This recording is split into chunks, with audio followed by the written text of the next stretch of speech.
Bismillahirrahmanirrahim.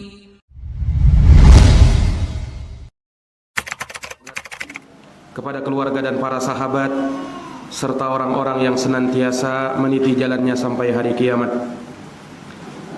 Hadirin al-ikhwa wal akhwat, a'azzani Allah wa iyyakum. Pada malam hari ini insyaallah taala kita akan kembali membahas kitab Akhtaul Musallin yang kita beri judul dengan koreksi total kesalahan-kesalahan orang yang sholat. Sebenarnya kita sudah pernah membahas kitab ini, namun belum kita tuntaskan. Maka ini kita menyelesaikan apa yang belum tuntas dari kitab ini, insyaallah ta'ala.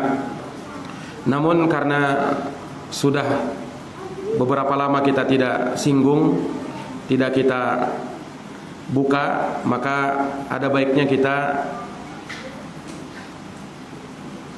melihat beberapa perkara terkait dengan pembahasan solat dan kekeliruan-kekeliruan di dalam solat. Ya, pertama, mengapa kita harus mempelajari dan mengetahui tentang kekeliruan, kesalahan? Tidakkah cukup kita sekedar mempelajari perkara yang ma'ruf, yang sesuai sunnah, perkara yang diajarkan oleh Nabi, sudah cukup? Yang batil, yang salah, tidak perlu disinggung. Apakah seperti itu? Jawabnya tentu tidak seperti itu. Kenapa? Karena sesuatu itu akan semakin nampak kebaikannya manakala kita tahu lawannya. Yang baik kita semakin tahu dia baik kalau kita tahu lawannya keburukan. Demikian halnya tauhid, semakin mantap tauhid kita kalau kita tahu lawannya tauhid, yaitu kesyirikan. Sunnah, semakin paham kita apa itu sunnah kalau kita tahu lawan sunnah, yaitu bid'ah. Sama halnya ketaatan, semakin mantap pengetahuan kita tentang ketaatan kalau kita tahu lawannya, yaitu kemaksiatan. Dan seterusnya, segala sesuatu akan semakin nampak dan terang dengan mengetahui kebalikannya. Ya, makanya seorang penyair Arab mengatakan, ad-diddu yudhiru husnahu diddu wa bididdiha tatabayyanul asya. Sesuatu itu akan semakin nampak baiknya manakala kita tahu lawannya, dan dengan mengetahui lawannya akan jelaslah segala perkara. Ya, akan jelaslah segala perkara. Dan perlu diingat, tatkala kita mengetahui yang batil itu batil, yang salah itu salah, yang keliru itu keliru, bukan artinya kita ingin melakukan kekeliruan itu, bukan artinya kita ingin melakukan kesalahan itu, tapi untuk waspada, berhati-hati darinya.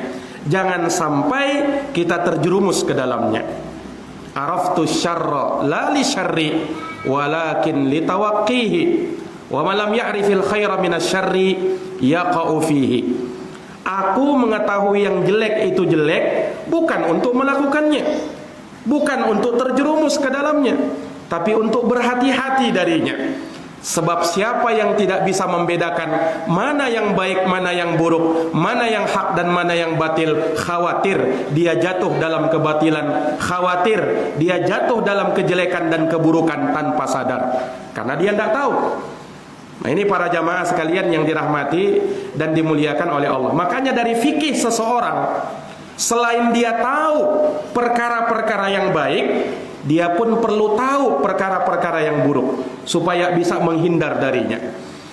Makanya pernah diriwayatkan dari sahabat Hudzaifah ibnul Yaman, yang beliau ini adalah sahibus sir, sahabat pemegang rahasianya Nabi. Asmaul munafikin, nama-namanya orang-orang munafik, beliau tahu. Ini sahabat Hudzaifah ibnul Yaman. Beliau pernah berujar, beliau pernah bertutur kata, kata sahabat Hudzaifah ibnul Yaman, kanan nasu, adalah manusia, yas'aluna Rasulullah sallallahu alaihi wasallam anil khairi. Manusia itu, yakni para sahabat Nabi, bertanya kepada Nabi tentang kebaikan-kebaikan. Amal-amal baik apa saja yang bisa mendekatkan kepada Allah, apa saja amalan yang bisa memasukkan ke dalam surga. Ini yang ditanya oleh sahabat. Wa kuntu, adapun saya, kata Hudzaifah, as'aluhu anisyar. Pertanyaanku beda. Aku bertanya kepada Nabi tentang keburukan, tentang kejelekan. Kenapa? Makhafata ayyudrikani, karena aku khawatir jangan sampai itu kejelekan menimpa diriku. Ini jamaah sekalian yang dirahmati oleh Allah. Maka ini fikih seseorang. Ya. Maka sebagaimana kita perlu tahu bagaimana sifat solatnya Nabi itu yang benar, maka kita perlu tahu apa saja kekeliruan dan kesalahan-kesalahan yang bisa terjadi di dalam solat ini. Ini jamaah sekalian. Dan juga perlu dicatat, bukan artinya ketika kita mempelajari tentang kesalahan-kesalahan di dalam solat, ya, kemudian kita langsung mencap dan mensalah-salahkan orang lain. Bukan seperti itu juga. Ya. Kalau kita ingin menyalahkan orang atau mengatakan ini keliru, ini salah, harus ada dalilnya, harus ada hujahnya, harus ada kaul ulamanya. Jangan sembarang dalam menyalahkan orang, karena itu berat konsekuensinya. Nah, makanya kita baca dari keterangan para ulama sesuai dengan dalilnya dari Quran, dari hadis Nabi, dan dengan bimbingan ulama salaf. Nah, ini para jamaah sekalian yang dirahmati dan dimuliakan oleh Allah Subhanahu wa taala. Nah, Nabi kan sudah mengatakan dalam perihal salat ini, "Shallu kama raaitumuni usolli." Salatlah kamu sebagaimana kamu melihat aku salat. Artinya apa? Di situ terdapat isyarat, jangan kau sholat dalam keadaan tidak ada bimbinganku di situ, dalam keadaan tidak sesuai dengan perintahku. Nah, ini jamaah sekalian yang dirahmati oleh Allah. Sebab yang namanya ibadah, apalagi sholat ini, tuntunannya dari A sampai Z ada. Subhanallah. Makanya lengkap pembahasan sholat ini. Ulama menulis tentang masalah sholat. Seperti misalnya yang masyhur kitab sifat solat Nabi karya Syekh Al-Albani. Judulnya Sifatu Salatin Nabi sallallahu alaihi wasallam ka'annaka taroha. Tata cara, kaifiyat, sifat solatnya Nabi seakan-akan engkau melihatnya. Seakan-akan engkau melihatnya. Artinya apa? Karena saking lengkapnya pendalilan di dalam syariat ini, betul-betul lengkap bacaannya, gerakan-gerakannya, tata cara mengangkat tangannya. Nah, itu dijelaskan di dalam agama ini. Iya. Sehingga apa? Semuanya detail, semuanya jelas. Tidak perlu ada pengurangan, tidak perlu ada penambahan. Makanya pernah ada salah seorang sahabat sholat, datang kepada Nabi, mengucapkan salam, Nabi jawab salamnya, kemudian Nabi katakan apa? Irji fasolli fa innaka lam tusolli. Kamu balik lagi, kamu sholat, kamu belum sholat. Akhirnya dia sholat lagi. Selesai sholat, dia datang lagi kepada Nabi. Nabi kembali mengatakan irji fasolli fa innaka lam tusolli. Kembali kamu sholat lagi karena kamu belum sholat. Nah, sahabat ini aneh loh, saya kan sudah sholat tadi.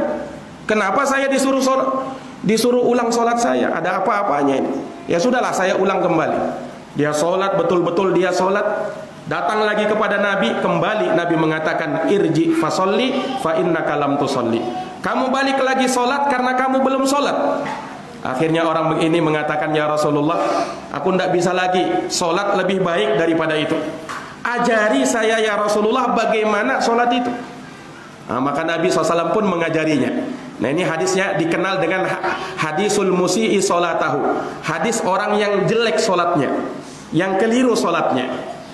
Nah, dari sanalah para ulama mengambil patokan sholat yang benar itu.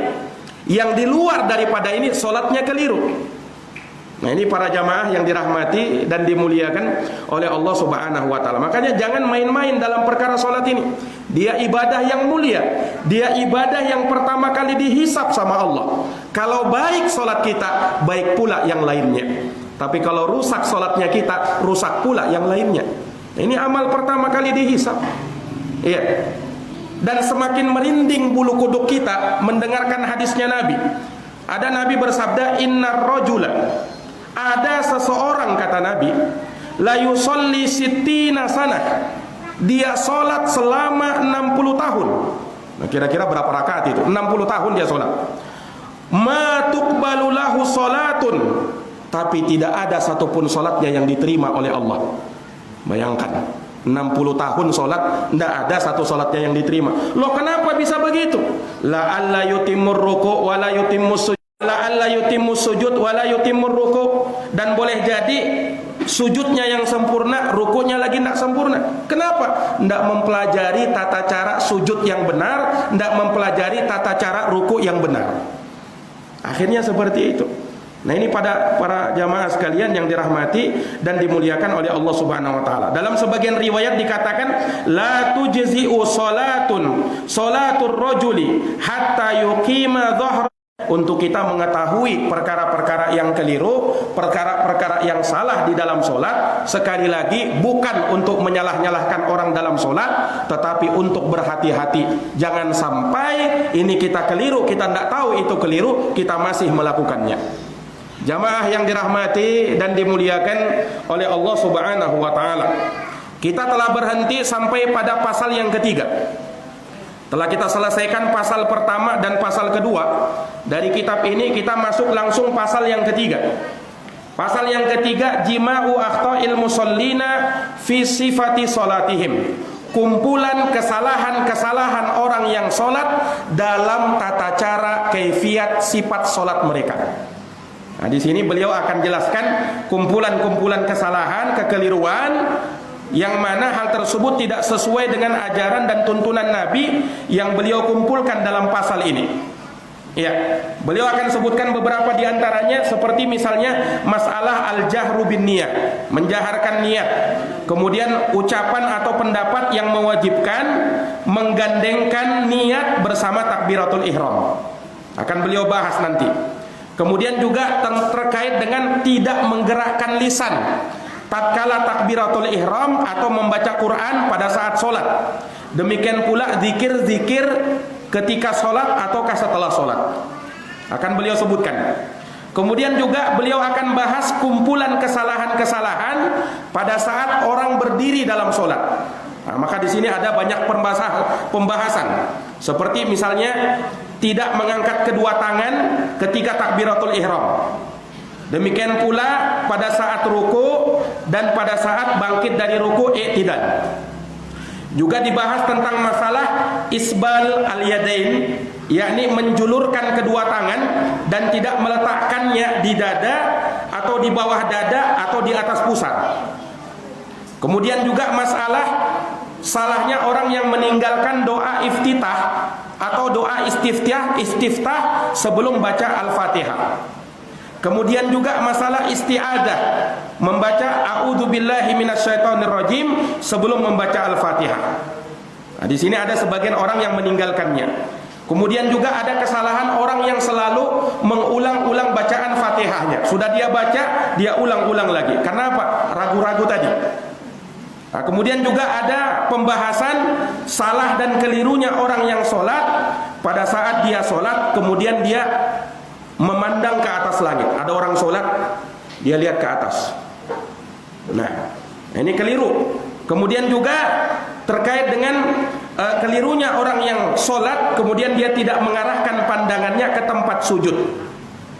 Dan juga kelirunya orang yang sholat pada saat dia sholat memejamkan kedua mata. Pejam kedua mata. Nah, ini juga akan beliau bahas insyaallah ta'ala. Demikian pula ya kesalahan terkait dengan masalah kasratul harakah, terlalu banyak gerak dalam sholat, dan al-abath, perbuatan sia-sia di dalam sholat. Nah, ini insyaallah ta'ala akan kita bahas, dan beberapa perkara lagi beliau sebutkan insyaallah ta'ala. Jamaah yang dirahmati dan dimuliakan oleh Allah Subhanahu wa taala. Perkara yang pertama yang akan kita bahas insyaallah ta'ala yaitu terkait dengan masalah niat. Nah, niat ini kan yang mendasari seluruh amalan. Nabi bersabda, innamal a'malu binniyat wa innama likulli imri'in ma nawa. Sesungguhnya tiap-tiap amalan tergantung oleh niatnya, dan bagi tiap orang mendapatkan pahala atau tidak sesuai dengan apa yang dia niatkan. Sesuai dengan apa yang dia niatkan. Nah, niat itu merupakan syarat amalan. Dalam semua ibadah harus ada niat. Kapan tak berniat maka tak sah amalan itu. Dia syarat mutlak suatu amalan. Ini jamaah yang dirahmati dan dimuliakan oleh Allah Subhanahu wa taala. Dan ulama sepakat bahwa an-niyatu mahalluhal qalbu. Niat itu letaknya di dalam hati.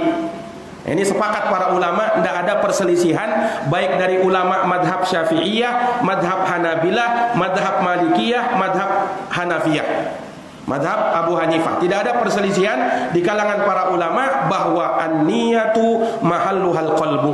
Niat itu letaknya di dalam hati. Nah, sekarang muncul pembahasan bagaimana hukum orang yang menjaharkan niat dan bagaimana hukum orang yang melafatkan niat. Nah, ini dua permasalahan perlu dibedakan. Ada menjaharkan niat, ada melafatkan niat. Melafatkan niat tidak harus menjaharkan. Ada orang yang melafatkan niat tapi dia sirran, mengucapkan dengan sir. Nah, apa hukumnya ini? Dua pembahasan ini perlu dibedakan. Jamaah yang dirahmati dan dimuliakan oleh Allah Subhanahu wa taala.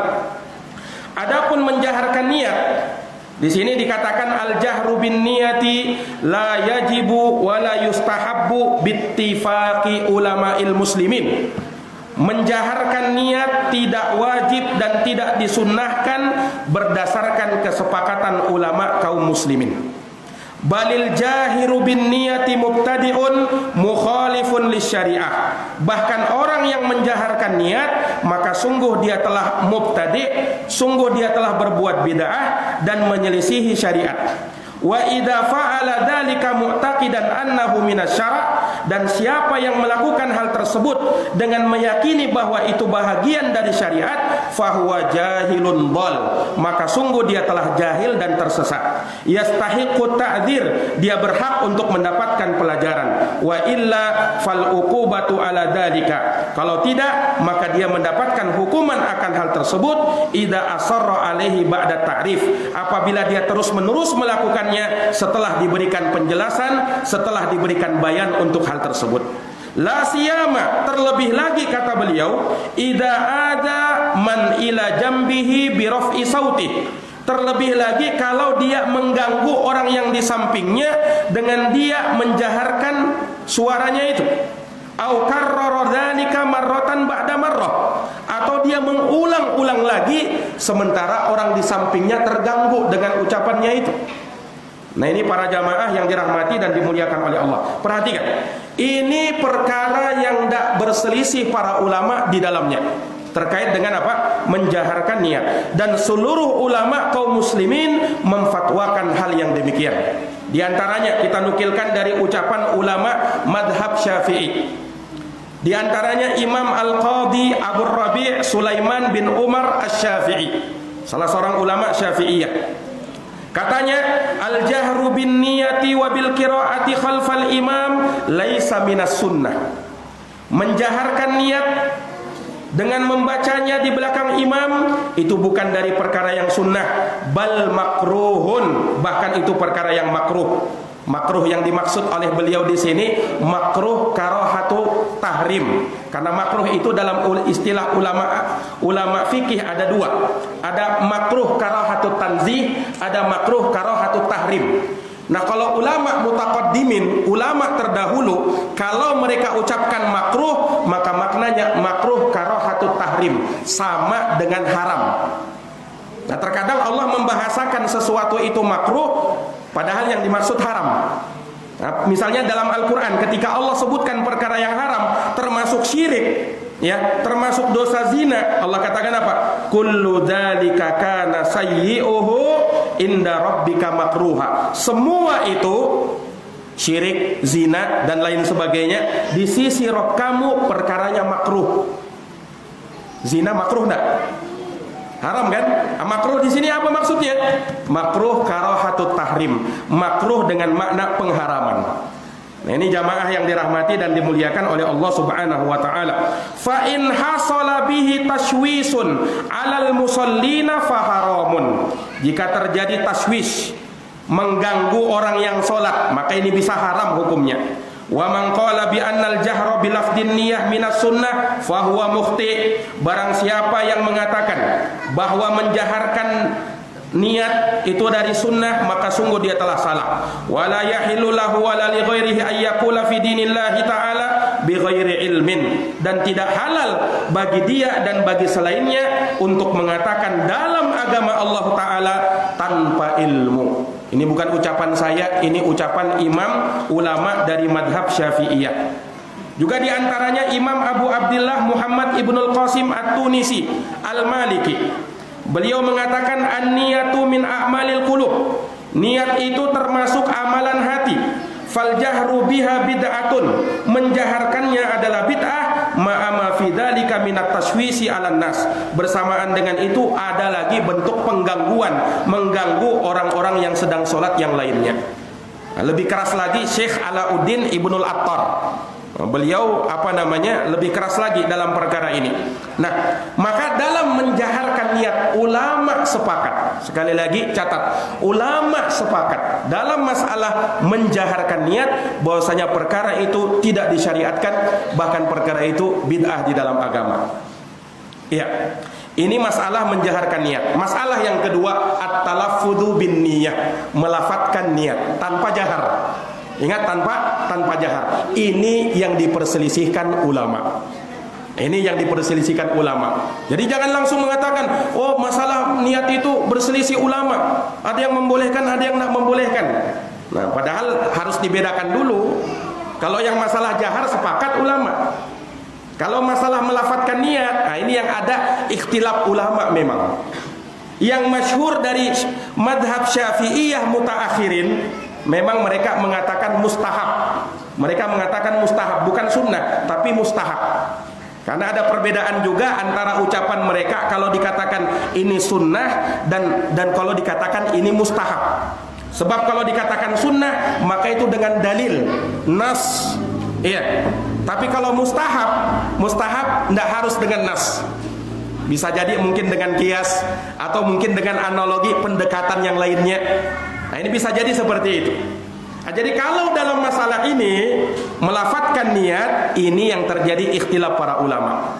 Ya, apakah perlu kita misalnya pada saat kita mau beribadah, mau sholat misalnya kita mengatakan usolli fardol, kalau misalnya sholat maghrib fardol maghribi, ya, kalau misalnya sifatnya adaan, kalau kodoan, kalau dia makmuman, kalau dia imaman, ya, mustaqbilal kiblah, dalam keadaan menghadap kiblat lillahi ta'ala, untuk Allah ta'ala. Apakah perlu seperti itu? Nah, ini jamaah yang dirahmati oleh Allah, inilah ikhtilaf para ulama di dalam permasalahan ini. Ya, adapun mazhab ulama, na'am, misalnya Abu Hanifah, Imam Ahmad bin Hambal, kemudian mazhab Maliki, ya, mengatakan bahwasanya hal tersebut tidak disyariatkan. Tidak disyariatkan. Bahkan kalau mazhab Abu Hanifah lebih keras lagi, dia mengatakan itu bid'ah. Ya, ini jamaah sekalian yang dirahmati dan dimuliakan oleh Allah Subhanahu wa taala. Nah, apa alasannya ulama Syafi'iyah mengatakan itu mustahab? Nah, ini perlu kita kaji juga, perlu kita bahas juga. Ya, ilahnya, sebabnya kenapa? Mereka mengatakan begini. Ya. Mereka mengatakan begini, melafatkan niat itu bukan niat, tapi untuk liyusaida, ya, al-lisanul qalba. Untuk membantu, ya, lisan itu supaya bisa membantu hati ini. Nah, hati ini kadang kalau tidak diingatkan dengan lisan lupa terus dia. Nah, diingatkan, dibantu dengan apa? Dengan melafatkannya. Karena kalau orang yang mau sholat tidak berniat dalam sholatnya, langsung takbir saja, tidak sah sholatnya. Sepakat ulama. Kalau dia langsung takbir saja, Allahu Akbar, tanpa dia tahu ini sholat apa, ya, tanpa dia tahu ini fardu atau sunnah, langsung saja takbir, tidak sah sholatnya. Dia perlu ta'yin sholatnya ini sholat apa. fardu atau sunnah.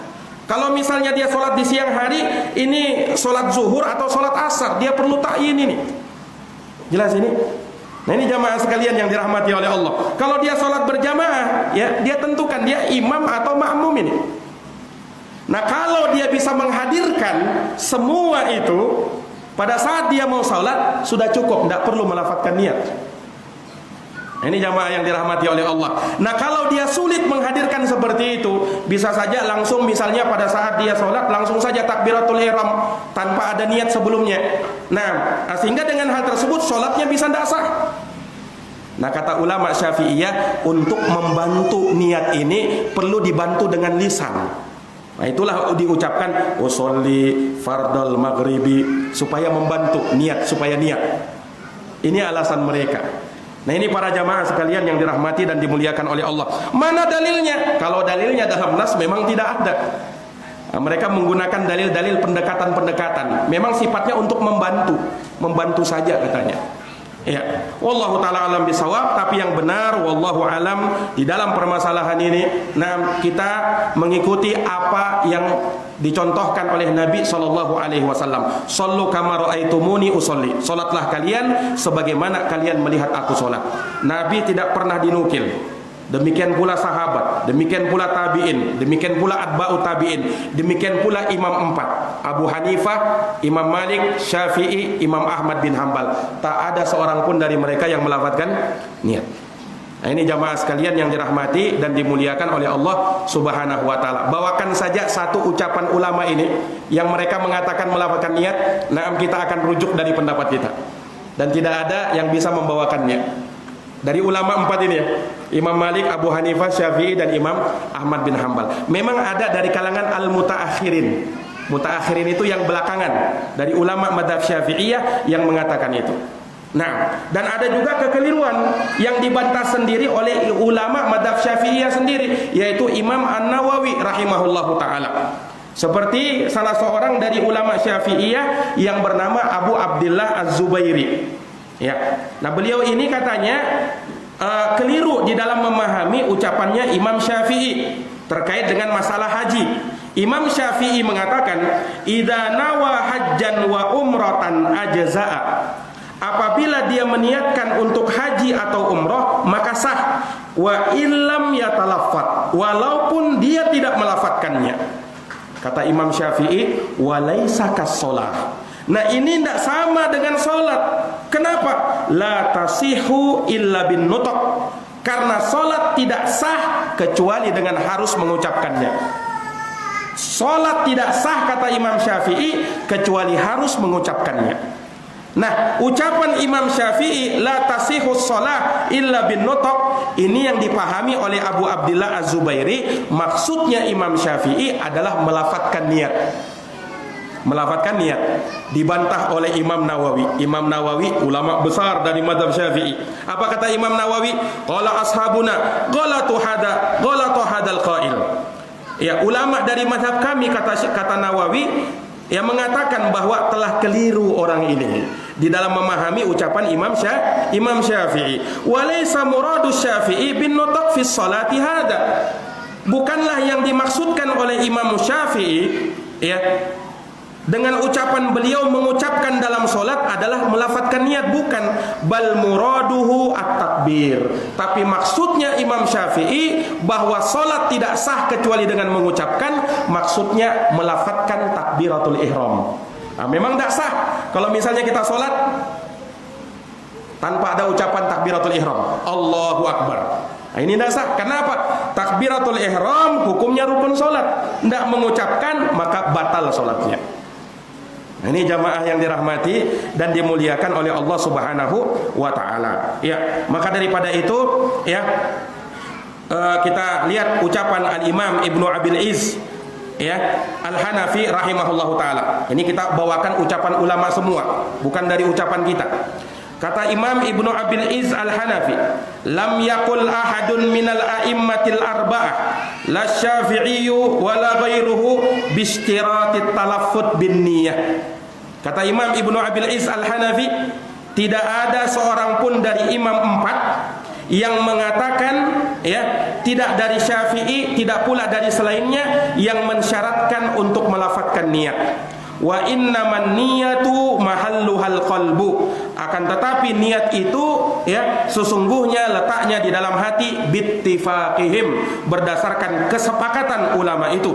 Illa anna ba'dal mutaakhirin, kata beliau, hanya saja sebahagian ulama mutaakhirin, ulama belakangan, aujabat talaffudha biha, mereka mewajibkan untuk melafadzkan niat itu.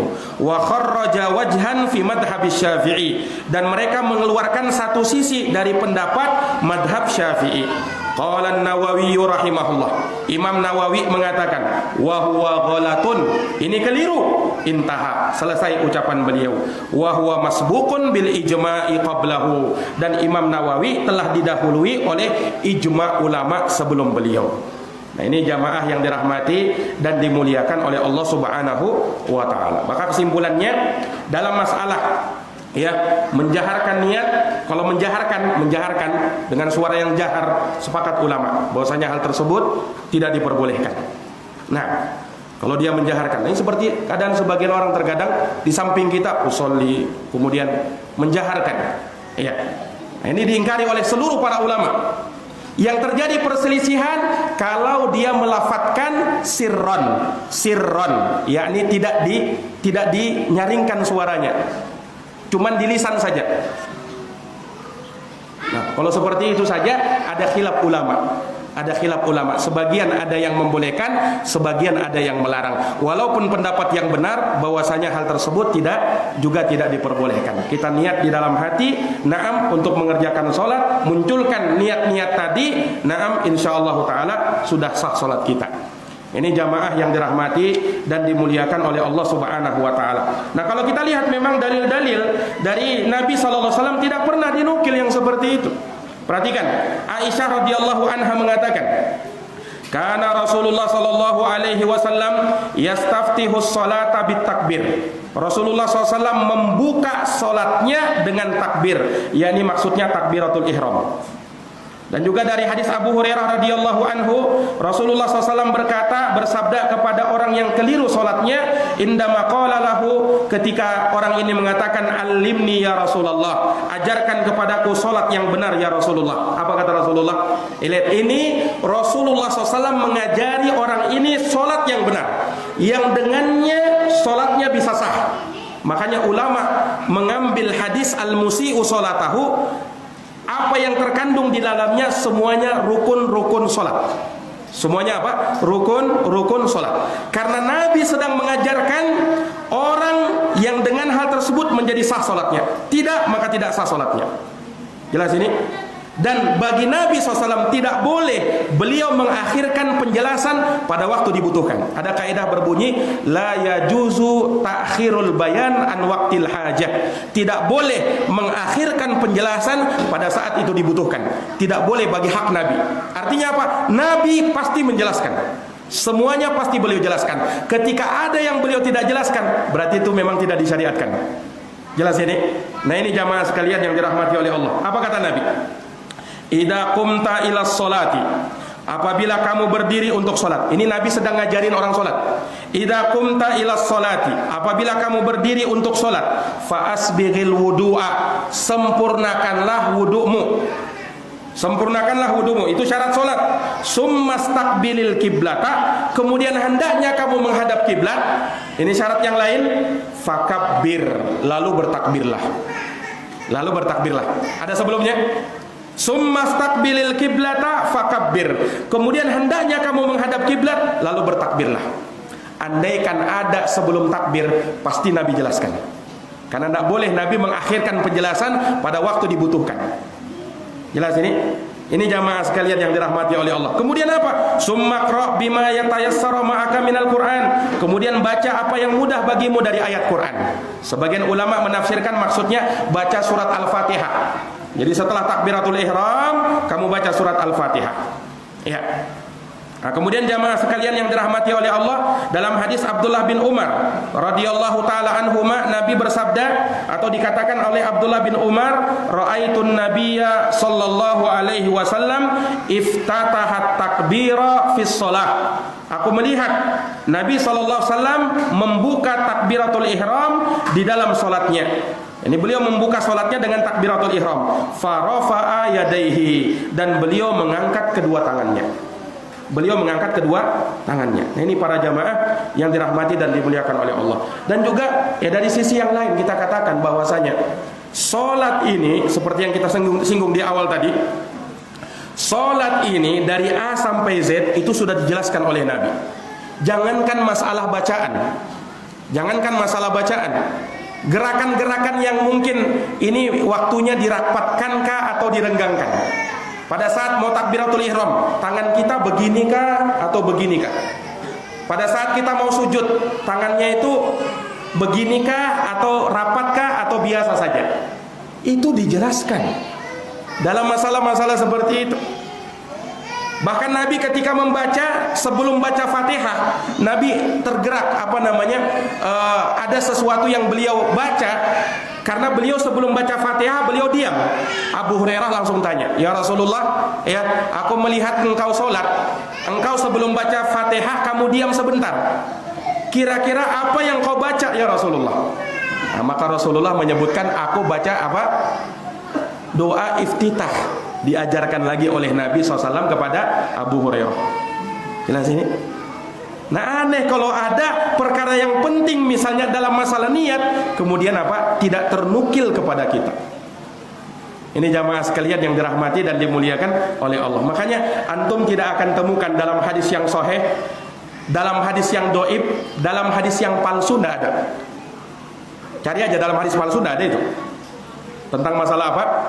Tadi itu, at-talaffuz bin niyah tadi. Nah, ini jamaah sekalian yang dirahmati dan dimuliakan oleh Allah Subhanahu wa taala. Iya. Nah, ini penjelasan para ulama terkait dengan masalah ini. Ya.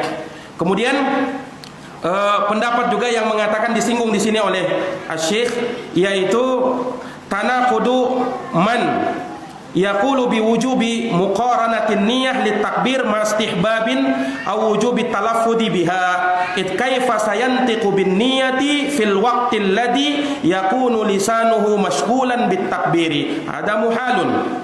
Ini pendapat yang mengatakan mewajibkan menyertakan niat bersamaan dengan takbiratul ihram. Ya. Di samping ada pendapatnya yang mengatakan istihbabnya, disunnahkannya atau diwajibkannya melafadzkan niat. Ya, bagaimana kata beliau? Ya, dia bisa mengucapkan niat pada waktu yang bersamaan dia lisannya sedang sibuk untuk mengucapkan takbiratul ihram. Hada muhal. Ini perkara yang mustahil. Ini perkara yang mustahil. Ini terkait dengan apa yang tadi beliau sebutkan. Naam rahimahullahu taala. Jamaah yang dirahmati dan dimuliakan oleh Allah Subhanahu wa taala. Makanya seseorang manakala dia salat, ya, penting dia hadirkan niat dalam salat. Ini juga jangan asal-asalan niat itu. Perlu juga diperhatikan. Jangan asal-asalan. Jangan masuk salat kemudian langsung Allahu Akbar tanpa dia tahu ini salat apa ini. Ya, kalau dia malam ya salat maghrib atau isya ini harus dia tentukan. Karena sama-sama malam kan itu. Jangan sampai dia takbiratul ihram. Terkadang ada orang begini ya. Dia takbiratul ihram dulu. Baru di dalam pikirannya terbersit, oh ini saya mau sholat zuhur ini. Kalau seperti itu maka tidak sah sholatnya. Wajib dia ulang. Wajib dia ulang. Sebab niatnya harus sebelum, bukan pada saat masuk sholat. Nah, ini juga perlu diperhatikan. Jangan sampai baru terpikir niat itu pas sudah takbiratul ihram. Harus sebelum takbiratul ihram dia niat. Jelas ini ya ikhwan? Nah, ini jamaah sekalian yang dirahmati dan dimuliakan oleh Allah. Nah, baik. Kemudian juga dari perkara yang disebutkan di sini oleh Syekh rahimahullahu taala, yaitu terkait ada mutahrikil lisan fit takbir wa qiraatul Quran wa sairu adkaris shalah. Tidak menggerakkan lisan ketika takbir dan membaca Quran dan semua zikir-zikir salat. Nah, termasuk kekeliruan ketika sholat, ya, seorang tidak menggerakkan lisannya. Ulama, ya, dalam pembahasan, dalam permasalahan menggerakkan lisan, ada beberapa pembahasan di kalangan ulama terkait dengan orang yang sholat sendirian sebagai imam atau sebagai makmum. Kan orang yang sholat keadaannya tidak keluar dari tiga ini kan. Entah dia sholat sendirian, kalau dia di rumahnya sendirian, atau dia sebagai imam dalam sholat berjamaah, atau dia sebagai makmum dalam sholat berjamaah. Tidak ada keadaan yang keempat kan? Tidak ada keadaan yang keempat, hanya tiga keadaan. Kalau dia sebagai imam, naam, dia mengeraskan bacaannya pada waktu yang disyariatkan untuk mengeraskan bacaan.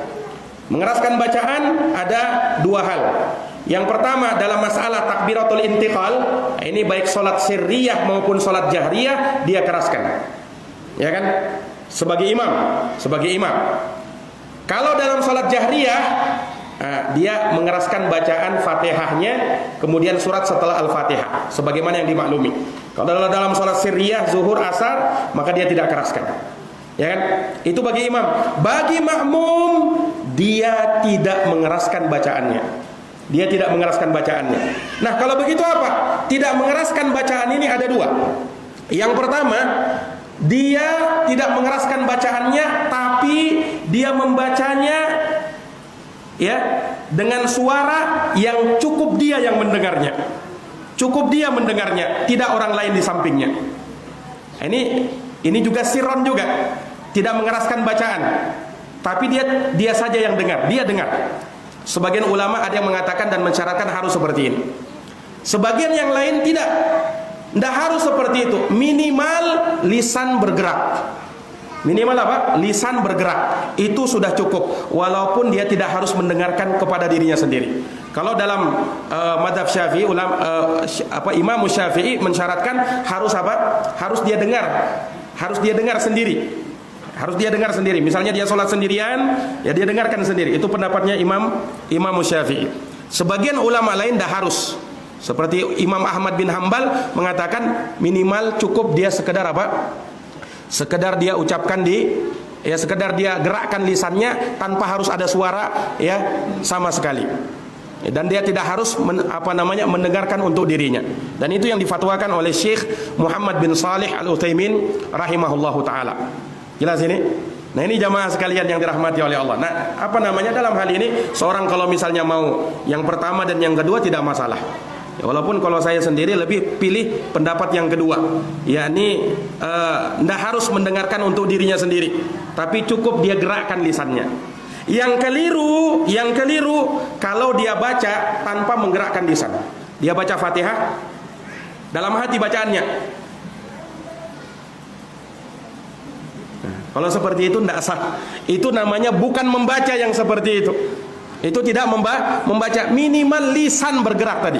Minimal apa? Lisan bergerak. Ketika baca Fatihah, lisan bergerak. Tidak ada suara. Itu sudah cukup. Jelas ini? Nah, ini sama dengan bacaan yang lain. Pada saat kita mau ruku, ya kita baca, lisan bergerak. Kalau dia ruku kemudian tidak ada bacaan, tapi dia membaca dalam hati. Dalam hatinya subhana rabbiyal azim, subhana rabbiyal azim, dalam hatinya. Tapi lisan tidak bergerak. Kata ulama itu belum cukup. Kalau dia lakukan seperti itu, sholatnya tidak sah. Sholatnya apa? Sholatnya tidak sah karena dia belum membaca. Yang namanya bacaan itu ada gerakan lisan. Kalau tidak ada gerakan lisan berarti itu masih di dalam hati. Masih di dalam hati dan itu bukan bacaan. Nah, maka yang disinggung di sini oleh Syekh ada mutahrikil lisan, tidak menggerakkan lisan pada saat takbiratul ihram atau pada saat membaca Quran di dalam solat dan semua zikir-zikir solat. Semua zikir-zikir solat. Nah, ini jamaah sekalian yang dirahmati oleh Allah Subhanahu wa taala. Sama ketika berdoa juga, ya ketika berdoa, dia ucapkan minimal apa? Lisan bergerak. Jangan dia tidak ada. Oh kan Ustadz, Allah itu kan maha mendengar. Naam, betul Allah maha mendengar. Tapi yang namanya zikir disyaratkan harus seperti itu. Ya kan? Disyaratkan harus seperti itu. Makanya ada lafaz yang disebutkan. Nah, ini jamaah sekalian. Kemudian terkait dengan menjaharkan bacaan. Nah, ini dilarang di dalam agama. Ya, kenapa? Kalau dengan menjaharkan itu bisa mengganggu orang lain, maka hukumnya haram. Nabi SAW bersabda, ala kullukum munajin rabbah fala yajhar ba'dukum ala ba'din bil qiraah. Semua dari kalian bermunajat kepada Tuhannya, maka jangan salah seorang dari kalian ya mengeraskan bacaannya kepada sebahagian yang lain di dalam sholat. Maka tidak boleh kita keraskan bacaan kita dalam keadaan kita mengganggu orang lain. Walaupun bacaan Quran, walaupun bacaan di dalam sholat, tidak boleh, karena bisa mengganggu orang sholat. Jelas ini? Nah, ini wallahu ta'ala alam bisawab. Jamaah sekalian yang dirahmati dan dimuliakan oleh Allah, ini baru dua hal yang kita singgung terkait dengan masalah niat, kemudian juga masalah menggerakkan lisan pada saat membaca di dalam sholat. Ya, semoga bermanfaat dan insyaallah ta'ala kita akan lanjutkan di pertemuan yang akan datang ya, terkait dengan kesalahan-kesalahan yang lain yang terjadi di dalam sholat. Ya, naktafi bihadzal qadar, kita cukupkan dan kita akhiri dengan doa kafarah. Assalamualaikum warahmatullahi wabarakatuh.